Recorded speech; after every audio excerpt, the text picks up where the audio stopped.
MBBS లేదా MTMS లో seat సాధించడమే మీ లక్ష్యమా? 100% అడ్మిషన్ అష్యూరెన్స్ తో మీకు తోడుగా నిలుస్తుంది రామ్స్ కెరియర్ గైడెన్స్ సర్వీసెస్. లాల్ సలాం కామ్రేడ్స్.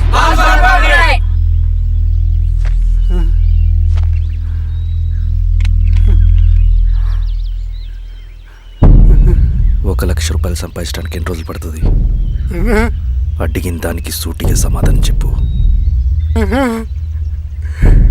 1 లక్ష రూపాయలు సంపాదించడానికి ఎన్ని రోజులు పడుతుంది? చెప్పురా ద్రోహి. అదే ఒక విప్లవకారుని తయారు చేయడానికి ఎన్ని రోజులు పడుతుంది తెలుసా?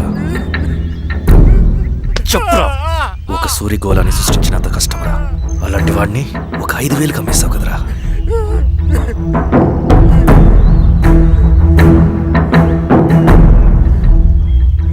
వీడు చేసిన తప్పుకి ఏంటి దండన?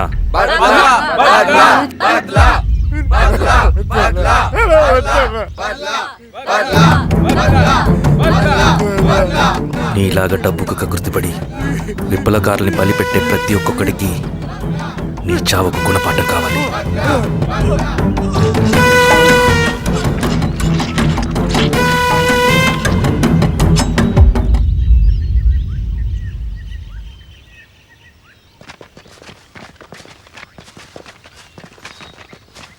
త్యాగి స్థానంలో మరొక వ్యక్తిని రిక్రూట్ చేయమని సెంట్రల్ కమిటీ నుంచి మెసేజ్ వచ్చింది. ఆ వ్యక్తే మన కళ్ళు చెవులు. తగిన వ్యక్తిని రిక్రూట్ చేయాలి. అలాగే కామ్రేడ్. లాల్ సలాం.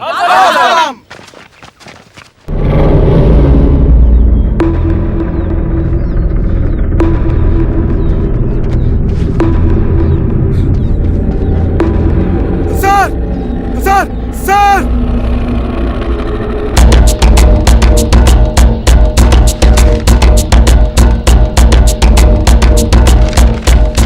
హెచ్చరిక. డబ్బులకు అమ్ముడిపోయే ఊరుకుక్కలతో విప్లవోద్యమాన్ని ఆపలేరు. ఆపాలని ప్రయత్నించే ప్రతి ఒక్కరికి ప్రజాకోట్లో ఇదే గతి పడుతుంది. ఇట్లు సింగన్న దళం.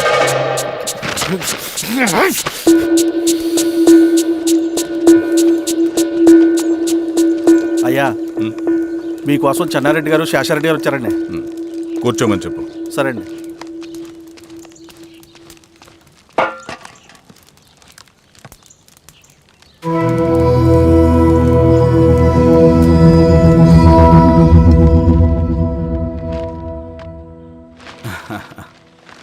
కూర్చోండి బాబాయ్. ఏంటి బాబాయ్ పొద్దున ఎలా వచ్చారు? అదే ఈశ్వరా, రైతు కూలీల విషయం. అవును బాబాయ్, ఈ విషయం పెద్దది కాకుండానే ఇక్కడే తుంచేయాలి. ఊళ్ళో అందరి సమస్య అదే ఈశ్వరా. వాళ్ళు సరిగ్గా సమయం చూసి కూలీ రేట్లు పెంచమంటున్నారు. ఒక 5-10 అయితే మనకు పెద్దగా బాధ ఉండేది కాదు.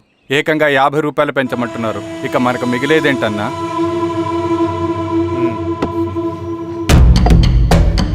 చెరువులోకి నీళ్ళు వచ్చేసరికి జలగలకి బలం పెరుగుతుందంట. ఆ అన్నల అండ చూసుకుని కూలీ నా కొడుకులు రెచ్చిపోతున్నారు. అలా కొనసాగడానికి వీల్లేదు. ఒక గంటకి మీరందరూ పోలీస్ స్టేషన్కి రండి. అక్కడ మాట్లాడి ఏం చెయ్యాలో ఒక నిర్ణయానికి వద్దాం. అలాగే పద.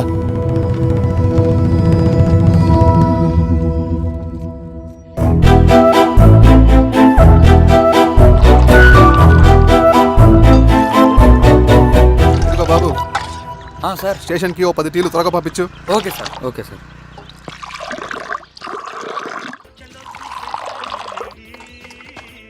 రెడ్డి గారు, బయట ఊరు నుంచి కూలి వాళ్ళని తీసుకొస్తే ఇక్కడ ఊరోళ్ళు ఊరుకుంటారా? గొడవలకు వస్తారండి. నాకు లా అండ్ ఆర్డర్ ఇష్యూ అవుతుంది. వాళ్ళు గొడవ దిగితే మేమన్నా వాచమలమా? ఏం చేయాలో మాకు తెలుసు. చుండూరు, కారంచెడు, పదిరికుప్పం, నీరుకొండల్లో ఏం జరిగిందో ఈ ఊర్లో కూడా అదే జరుగుతుంది. మీరు ఇలా ఆవేశపడితే ఎలా రెడ్డి గారు? మీరైనా చెప్పండి ఈశ్వర్ గారు. ఏం చెప్పమంటావు గిరిధర్?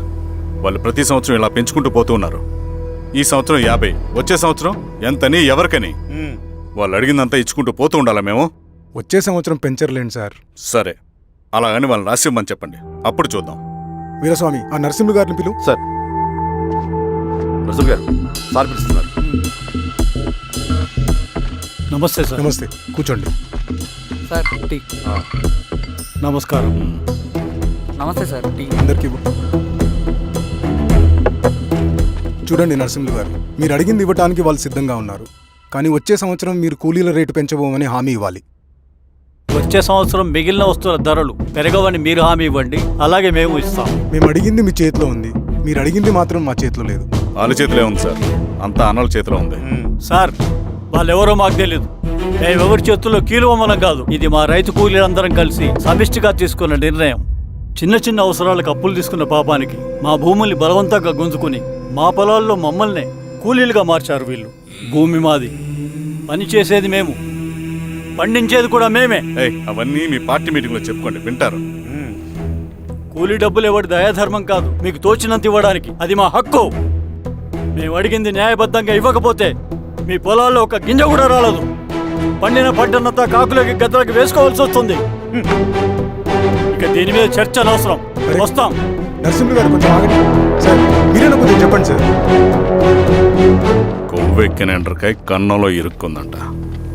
దాన్ని బయటికి ఎలా తీయాలో, కోసి కూర ఎలా వండుకోవాలో మాకు బాగా తెలుసు. అరే పదండి బాబాయ్.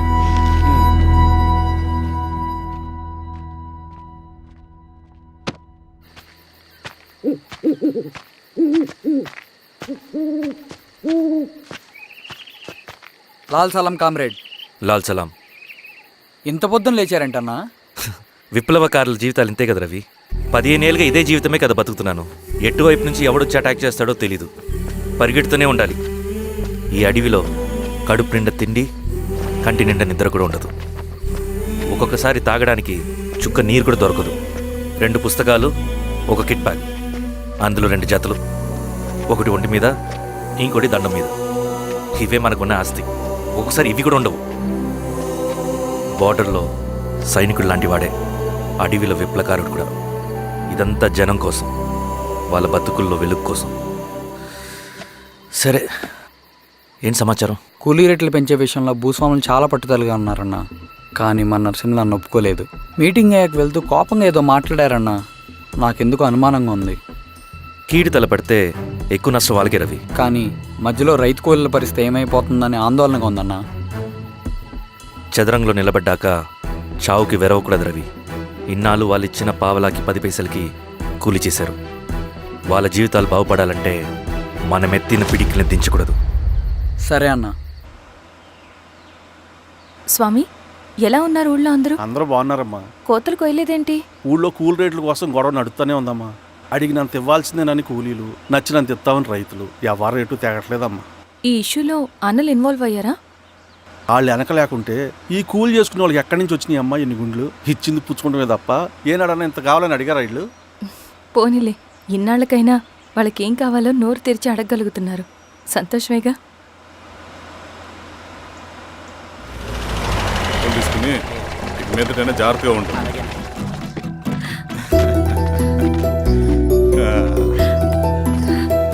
బాగున్నావమ్మా? బాగున్నానన్నయ్య, నువ్వెలా ఉన్నావు? బాగున్నాను. రా లోపలికి వెళ్దాం. రా కూర్చో. సో ప్రయాణం అంతా బాగానే జరిగింది కదా? నీ ఫేవరెట్ నెత్తిపూరి. రా వడ్డిస్తారా? ప్లేట్ తిప్పు. నాకొద్దన్నయ్య, నాకు మంచి కాఫీ తాగాలని ఉంది. అమ్మో, నీకు నచ్చినట్టు కాఫీ చేయాలంటే ఆ దేవుడి దిగి రావాలి తల్లి. ఏంటో అన్నయ్య, మంచి కాఫీ తాగకపోతే ఇక ఆ రోజంతా అదోలా ఉంటుంది నాకు. రేయ్ సామి, అయ్యా అర్థమైంది. శిరీష్ అమ్మకి మంచి కాఫీ కావాలి, అంతేగా నేను వెళ్ళి పట్టుకొచ్చేస్తా. ఎక్కడికి స్వామి? మన ఊళ్ళో మెగాస్టార్ హోటల్ ఉందమ్మా, అందులో కాఫీ చాలా బాగుంటుంది. నేను వెళ్ళి పట్టుకొచ్చేస్తా. స్వామి, అమ్మా కాఫీ అంటే అక్కడికి వెళ్ళి వేడివేడిగా తాగాలి. నేను వస్తాను పద. అవునమ్మా, అక్కడ నేను కూడా తాగాను, చాలా బాగుంటుంది. వెళ్ళు. థ్యాంక్ యూ అన్నయ్య. ఆడుతూ పాడుతూ పని చేస్తాం.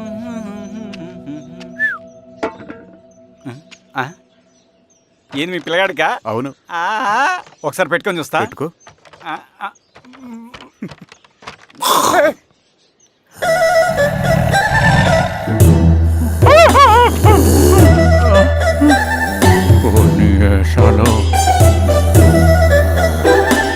ఇన్ని బట్టలు ఉంటే చూడండి, బట్టలు లేకుండా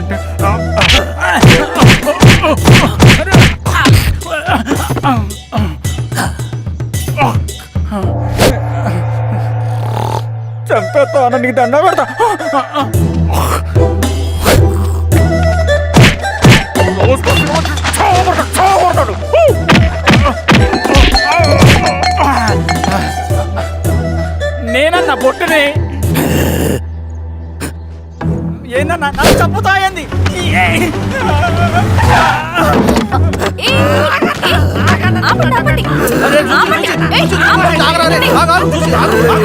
రాత్రి దొంగ సినిమా చూసాడమ్మా. పొద్దున్న నేను పొలాన్ని కొంచెం పెడతాడమ్మా. రేయ్ మేడం మంచి కాఫీ పెట్టు ఎలా అరే మేడమా? ఆ. అయితే మేడంకి స్పెషల్ కాఫీయా? ఓకే. అమ్మా ఆడికి చిరంజీవి పిచ్చి. పిచ్చా? కాదమ్మా ఫ్యాను. రండమ్మా కాఫీ తాదు కానీ కూర్చోండి అమ్మా. ఏంటి స్వామి ఇతను? చాలా మంచోడమ్మా. మెగాస్టార్ సినిమాలు చూసిన వాళ్ళు అయిపోతాడు. స్వామి అమ్మా ఈ కాఫీ నేను ఎక్కడో తాగాను. మేడంకి స్పెషల్ కాఫీయా? ఏయ్, చూచి. మళ్ళా అక్కడికా? పద మేడం మందులు రాసుకో చూచి. Thank you. పద కూర్చో.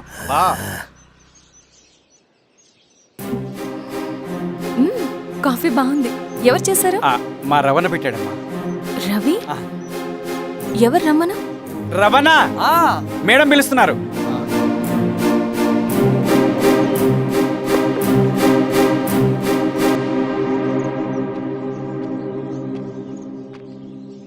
ఇతనే రవణ. శిరీష మీరా? రవి నువ్వేంటి ఇక్కడ? కాఫీ బాగుందా? చాలా. అది కాదు రవి, నువ్వు ఇక్కడ. ఈ హోటల్ మనోల్దే. మన ఫ్రెండ్స్ అందరు బాగున్నారా? చాలా బాగున్నారు. అవును మీరేంటి ఇక్కడ? ఏమైంది అన్నా అన్నా ఏమైందన్నా? అన్నా? లే అన్నా. స్వామి త్వరగా కార్తీ. జాగ్రత్త. అన్నా త్వరగా పట్టిది అన్నా. అన్నా త్వరగా పోనీ.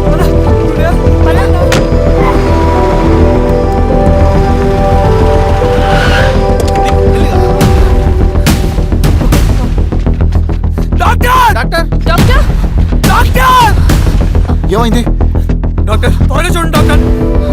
లోపల తీసుకోండి.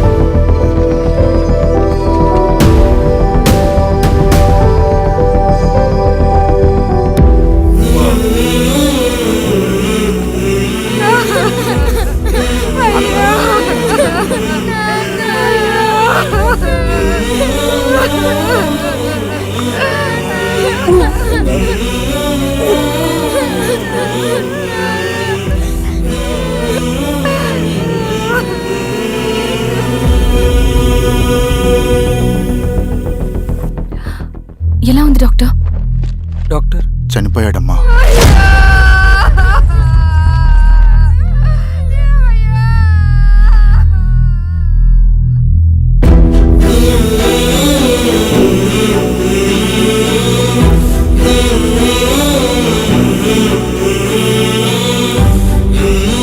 ఆ పేపర్స్ ఏంటి రవి? అతని భూమికి సంబంధించిన పేపర్స్. ఒక సంవత్సరం నుంచి ఈ పేపర్స్ పట్టుకుని ప్రతిరోజు ఎంఆర్ ఆఫీస్ చుట్టూ తిరిగేవాడు. భూమిని తాకట్టు పెట్టి అప్పు తీసుకున్న పాపానికి టైంకి వడ్డీ కట్టలేదని అప్పిచ్చిన ఆ దొర ఎంఆర్ఓ ఆఫీస్లో లంచం ఇచ్చి భూమిని తన పేరు మీద రాయించుకున్నాడు. ఈ ఎంఆర్ఓ ఆఫీస్లో ఎవరు నిజాయితీగా పనిచేయట్లేదండి. చెట్టు కట్టి నరకాలు ఒక్కొక్కడిని. నరికేడువేంటి రవి? నువ్వు కాగితం మీద ఒక బొమ్మ గీస్తావు, ఒక చోట సరిగ్గా రాదు, ఏం చేస్తావు? ఎరేజర్తో సరిచేస్తావా లేకుంటే ఆ పేపర్ని చింపేస్తావా? మరి మనుషుల విషయంలో ఎందుకు రాదు ఆ ఆలోచన? తప్పు చేసిన ప్రతి ఒక్కరిని నరుక్కుంటూ పోతే చివరికి మిగిలేది మనుషులు కాదు, శవాలు.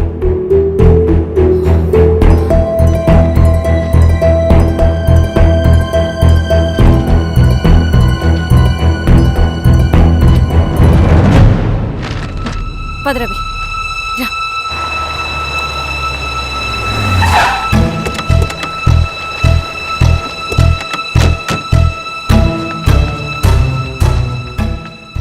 పానుకోటి నర్సయ్య ల్యాండ్ ఎవరు చూస్తున్నారు?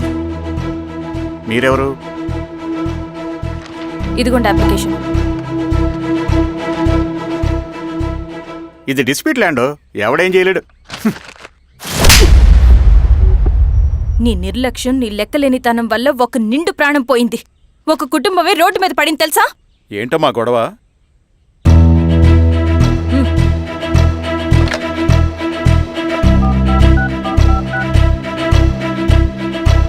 Hello sir.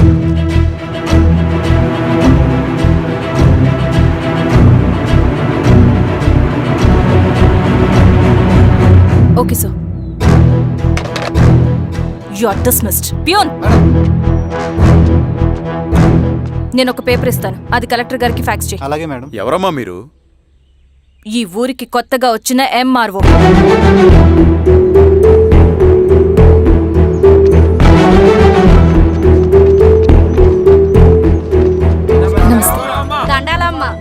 మీ పరిస్థితులు నాకు తెలుసు. పని చేస్తేనే మీకు పూట గడుస్తుంది. పనులు మానుకుని మీరు ఈ ఆఫీస్ చుట్టూ తిరగాల్సిన అవసరం లేదు. మరి ఎట్టాగమ్మా? నేనే మీ ఊరొస్తాను. ఆ రోజు అరగంట వీలు చూసుకుంటే చాలు, మీ పని పూర్తయిపోతుంది. దండాలమ్మా.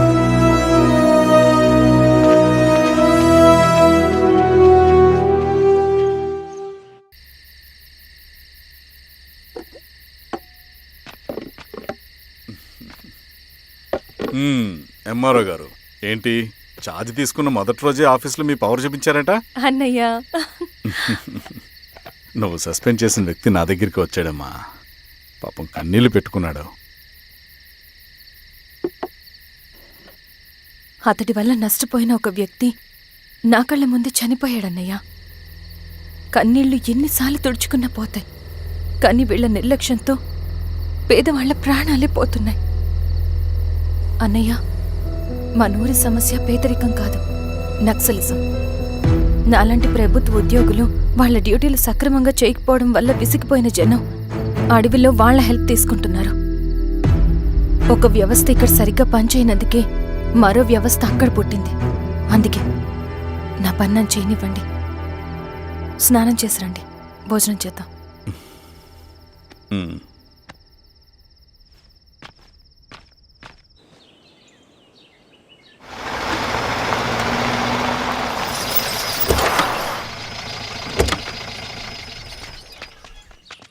నమస్కారం అమ్మా. నమస్తే. ఇలా రండి. మీ ఊరు నుంచి కొందరు ఎంఆర్ఓ ఆఫీస్లో అప్లికేషన్స్ ఇచ్చారు. తను వాళ్ళ పేర్లు చెప్తారు, వాళ్ళని పిలవండి. అలాగే మేడం. వెళ్ళండి. Madam, coffee. నువ్వెప్పుడు వచ్చావు రవి? మీరు గంటకోసారి కాఫీ కావాలంటారు కదా, మాటి మాటికి వెళ్ళి రావడం ఎందుకని వచ్చేసా.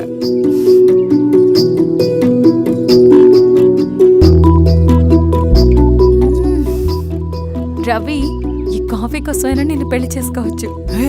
అదేంటి అలా అనేసారు? That's a compliment. భలే వారండి బాబు. దండాలమ్మా. నమస్తే. ఇలా ఇవ్వండి. చెప్పండి, మీ సమస్యలేంటో. పేరు తలుపుల వీరాంజనేయులు. ఉన్నది 3 ఎకరాల పొలం. చెన్నుపాటి ధనుంజయరావు అనే మహానుభావుడు అందులో 2.5 ఎకరాల భూమిని తన పేరు మీద రాయించుకున్నాడు. అడిగితే నీ దిక్కున్న చోటు చెప్పుకోమన్నాడు. దిక్కులేనాడు కాబట్టి 1/2 ఎకరం భూమి మీదే పెద్ద కుటుంబాన్ని నెట్టుకొస్తున్నాడు. అవునమ్మగారు, ఆ పొలం ఎలాగైనా తిరిగి ఇప్పించేయండి అమ్మగారు. ఆ పొలం కోసం 3 సంవత్సరాల నుంచి తిరుగుతున్నాను అమ్మగారు. వీరబాబు, వీళ్ళందరి దగ్గర కలెక్ట్ చేసుకో. మేడం, దాదాపుగా ఇక్కడ ఉన్న వాళ్ళందరి పరిస్థితులు ఇవే. వీళ్ళ సమస్యలు పరిష్కారం కావాలంటే మాట్లాడాల్సింది వీళ్ళతో కాదు మేడం, మన ఊరి పెద్ద మనుషులతో. ఇందు మూలంగా 50 మంది గ్రామ ప్రజలకి తెలియజేయదేవనగా శ్రీరామగిరి గ్రామ పంచాయతీ మోతుబరి రైతులు, సన్న చిన్నకారు రైతులందరూ రేపు ఉదయం 10 గంటలకి ఎంఆర్ఓ ఆఫీస్ దగ్గరికి రావాలా.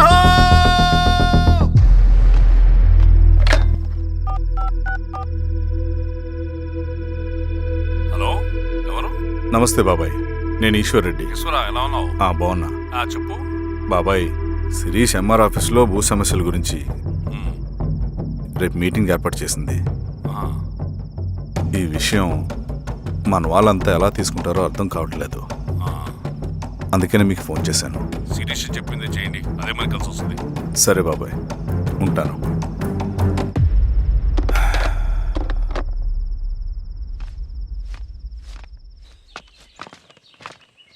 నమస్తే మేడం. నమస్తే అమ్మా. కూర్చోండి. పొలాల్లో పండిన పంట కోతకొచ్చినా ఈ రోజుకి ఒక్క గింజ కూడా తెగకుండా పక్షులకు, పందికొక్కలకు ఆహారంగా పోతుందంటే దానికి కారణం ఇది. ఈ ఊరికి పట్టిన దౌర్భాగ్యం మీరు చేసిన అక్రమాల చిట్టా.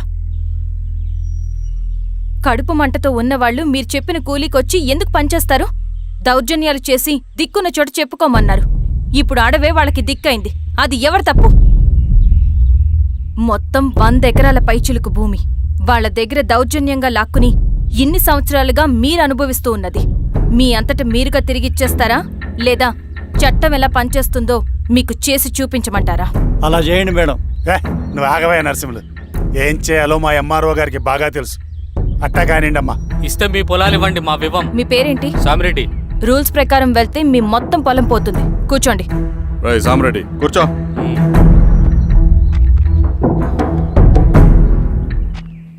ఏమ్మా సంతోషమేగా? మరీ నువ్వు అనుకున్నంత చెడ్డవాళ్ళేం కదమ్మా మనోళ్ళు.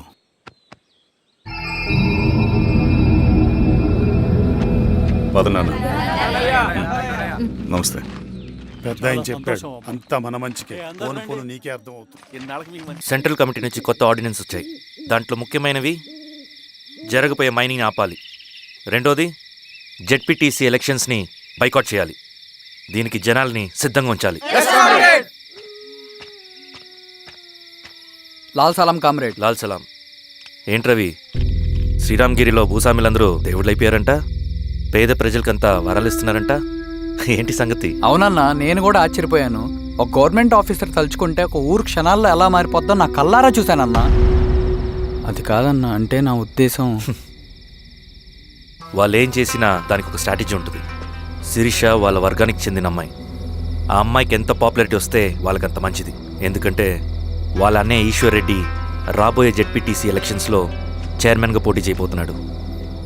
ఈ అభిమానం మొత్తం వాళ్ళు ఓట్ బ్యాంక్గా మార్చుకోపోతున్నారు. అంటే అన్నా, శిరీష అయినా ఎవరైనా ఒకే తాను ముక్కలే. అధికారమే వాళ్ళ అవసరం తీరుస్తుంది. వీళ్ళందరూ అధికారం కోసం ప్రయత్నం చేసేది వాళ్ళ ఉనికిని కాపాడుకోవటం కోసమే.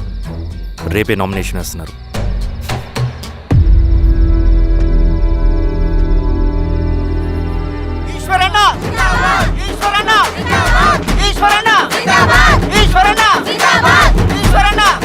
గారు మీ సపోర్ట్ మాకు కావాలి. స్వామి. అయ్యా, మీ అన్నయ్య గారు ఎలక్షన్ నిలబడుతున్నారమ్మా. అవును. అయితే మా ఓట్లని మీ అన్నయ్య గారికేనమ్మా. వాళ్ళు ఏం చేసినా దానికి ఒక స్ట్రాటజీ ఉంటుంది. అమ్మాయి గారు, సంజీవ్ రెడ్డి గారు వస్తున్నారంట. మధ్యాహ్నం భోజనానికి అన్నయ్య గారు ఇంటికి వచ్చి ఉన్నారమ్మా. అవునా? సరే సరే అమ్మ. రవి, నువ్వు కూడా నాతో వచ్చి. అది రవి, ఇక్కడ నాకు ఫ్రెండ్స్ అంటూ ఎవరు లేరు. నాకు తెలిసిన వాడివి నువ్వు ఒక్కడివే. I'm feeling alone. అందుకే, అర్థమైందా? సరే.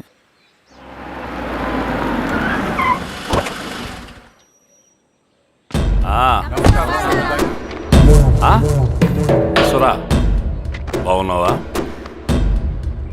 నమస్తే చెన్నారెడ్డి. నమస్తే. బాగున్నారమ్మా? సుబ్బారెడ్డి, పదండి. ఊళ్ళో మనోళ్ళంతా బాగున్నారు కదా ఈశ్వరా? అంతా బాగున్నారు బాబాయ్. సంతోషం. ఈసారి మళ్ళీ మనం ఏకగ్రీవం అవ్వాలి రెడ్డి. మనకు పోటీ లేదు, మనదే విజయం. సంతోషం. కూర్చోండి.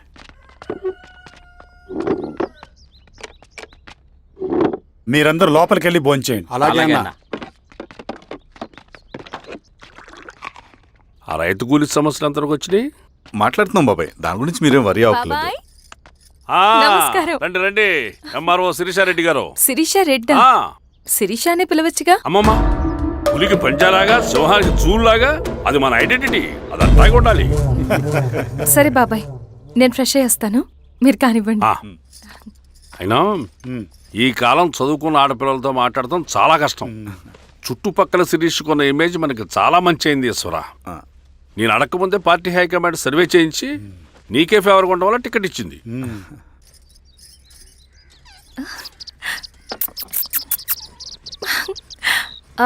అనేవాళ్ళు ఎక్కడ? బయటికి వెళ్ళారమ్మా. ఓ, బయటికి వెళ్ళారా? రవిని పిలు. అలాగే. మేడం. రవి, రా రా రా, కూర్చో. పర్లేదు మేడం. మేడం ఏంటి? శిరీషానే పిలవచ్చుగా. అది కాదండి, ఎవరైనా చూస్తే. కూర్చోవయ్యా. ఇది ఆఫీస్ కాదు రవి, మా ఇల్లు. వడ్డించు. సరే అమ్మా. రవి, అడవిలో నక్సల్స్ ఎక్కడుంటారో తెలుసా నీకు? ఏంటి శిరీష? అడవిలో నక్సల్స్ ఎక్కడుంటారో తెలుసా నీకు? ఎందుకు శిరీష గారు? తెలుసా తెలీదా? నాకెలా తెలుస్తుందండి? చూచాయిగా ఆయన తెలీదా? సరే, ఎక్కడుంటారో నాకు ఐడియా ఉంది. సాయంత్రం ఇద్దరం కలిసి వెళ్దాం. అది కాదండి. నువ్వు వస్తున్నావు అంతే, తిను. ఇది ఎక్కడ కూడా రా బాబు. సడన్గా నక్సల్స్ అంటుంది, అడువంటుంది. కొంపతీసి నా మీద ఏమైనా అనుమానం వచ్చిందే ఏంటి? రవి ఇక్కడే ఆపొకసారి. ఎందుకు ఇప్పుడు ఈ టైంలో అడ్వెంచర్లు? ఇప్పుడు జరగరాంది ఏమైనా జరిగితే రేపు మీ అన్నయ్యకి తెలిస్తే బాగోదు. రవి చుట్టూ చూడు, పైన వెన్నెల, పక్కనే అడవి. అబ్బో, ఎంత బ్యూటిఫుల్ గా ఉందో. అవునా? అవునా ఏంటి? అసలు ఎప్పుడు చూసినా ఎందుకలా డల్ గా ఉంటున్నావు? కాలేజీలో ఇలా ఉండేవాడివి కాదు కదా, ఏమైంది? అది ఒక్క నిమిషం. హలో మేడం, పేషెంట్కి అర్జెంటుగా ఏ పాజిటివ్ బ్లడ్ కావాలి మేడం. రవి అర్జెంటుగా హాస్పిటల్కి పోనీ. ఏమైంది? పోనీ. రండి మేడం, ప్లీజ్ రండి. పోలీసులకి నక్సల్స్కి కాల్పులు జరిగాయి. ఆ కాల్పుల్లో గూడెం కుర్రాడు ప్రాణాపాయ స్థితిలో ఉన్నాడు. తన బ్లడ్ మీ బ్లడ్ సేమ్. ఆ బ్లడ్ గ్రూప్ మా హాస్పిటల్లో లేదు, అందుకే మీకు కాల్ చేశాను. ఓ అవునా? అవును మేడం. పదండి డాక్టర్. Thank you madam.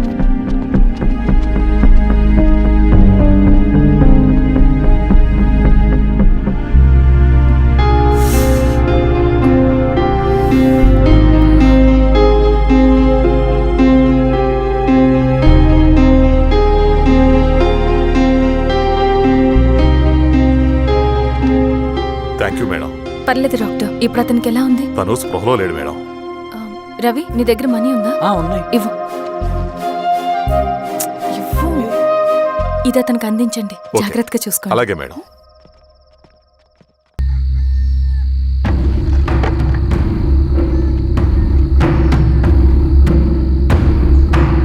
బాబాయ్ బాబాయ్, ఏంటి ఈ టైంలో వచ్చావు?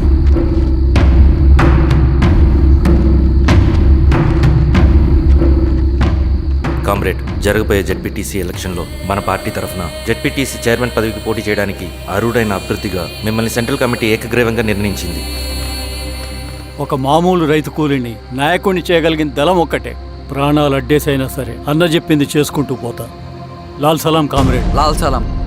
బాబాయ్, మీతో ఉన్న మన కూలీలకు, నీ వెనుకున్న సింగన్నకు ఈ గెలుపు ముఖ్యం. ఈ గెలుపు మన హక్కు కామ్రేడ్. వీళ్ళ మద్దతు మనకే ఉందన్నా. ఇది సరే, ఆ వర్గం వాళ్ళ ఓట్లు కూడా మనకు బాబాయ్. పడాలి. అలాగే అన్నా. నమస్తే. నమస్తే అమ్మా. ఆహా, మీ ఇద్దరిని చూస్తుంటే కడుపు నిండిపోతుందమ్మా. ఒక ఎంఆర్ఓ, ఒక జెడ్పీటీసీ చైర్మన్. అదేంటి బాబాయ్, ఇంకా ఎలక్షన్స్ జరగలేదు? పోటీ అని ఉంటేనే కదమ్మా ఎలక్షన్స్ జరిగేవి. అన్నయ్యది ఏకగ్రీవం. బాబాయ్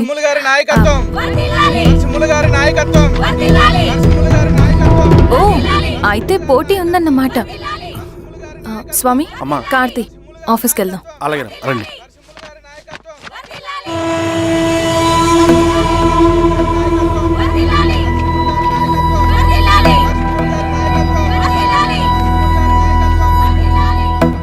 నమస్తే. మొన్నటి వరకు కూడా కూలీ రేట్ల విషయంలో కొంచెం ఆటవిడుపుగా ఉందామని అనుకున్నాం. ఇప్పుడు ఆ అవసరం లేదు. ఎందుకంటే చట్టసభల్లో మీతో పాటు కూర్చునే అవకాశం మాకు వచ్చింది. అంబేద్కర్ కలలు ఇప్పుడు నిజమవుతాయి. పదండ్రా.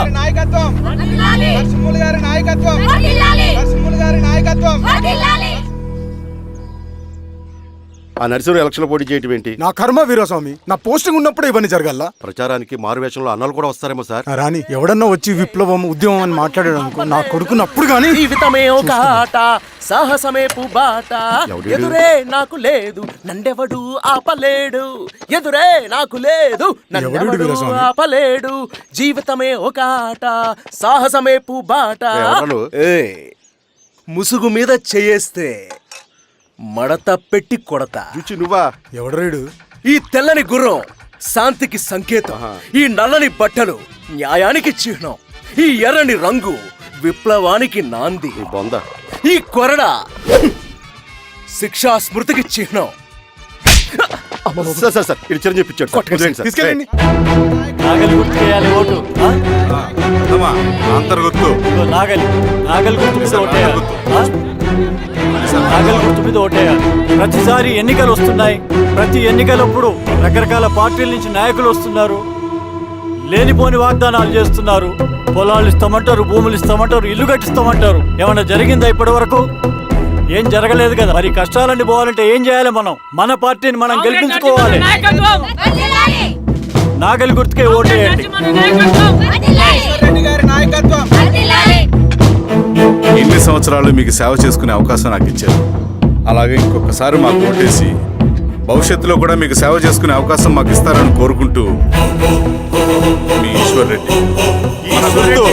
మన ఓటు ఈశ్వర్ రెడ్డికే, మన ఓటు లాంతర గుర్తుకే, మన ఓటు. సార్ లాంతర మర్చిపోకుండా పోయా. నమస్తే.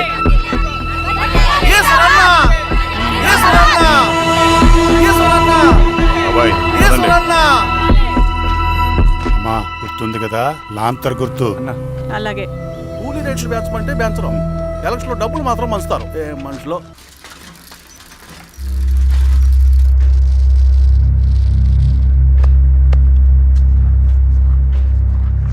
చెప్పండి అన్న. అన్ని సమస్యలు పోలీస్ స్టేషన్లో పరిష్కారం కావు రెడ్డి, కొన్ని మనమే చూసుకోవాలి. పంట ఎదగాలి అంటే పొలంలో నీళ్లు పారించాలని పెద్దోళ్ళు అంటారు. అదే పంట చేతికి రావాలంటే రక్తం పారించాలని అడవిలో వాళ్ళంటే అట్టే. కానీ ఇందులో మన తప్పేం లేదు. అందుకు మనమేం చేయలేం.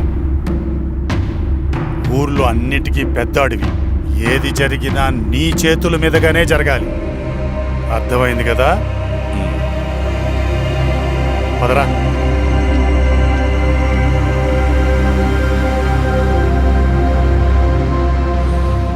బియ్యంలో రాళ్ళున్నాయి, ఏరేయాలి.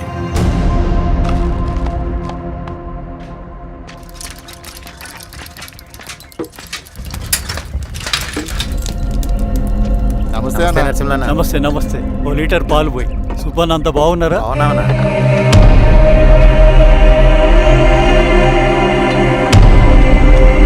వెళ్ళొస్తాను. మంచిదా? వస్తాను.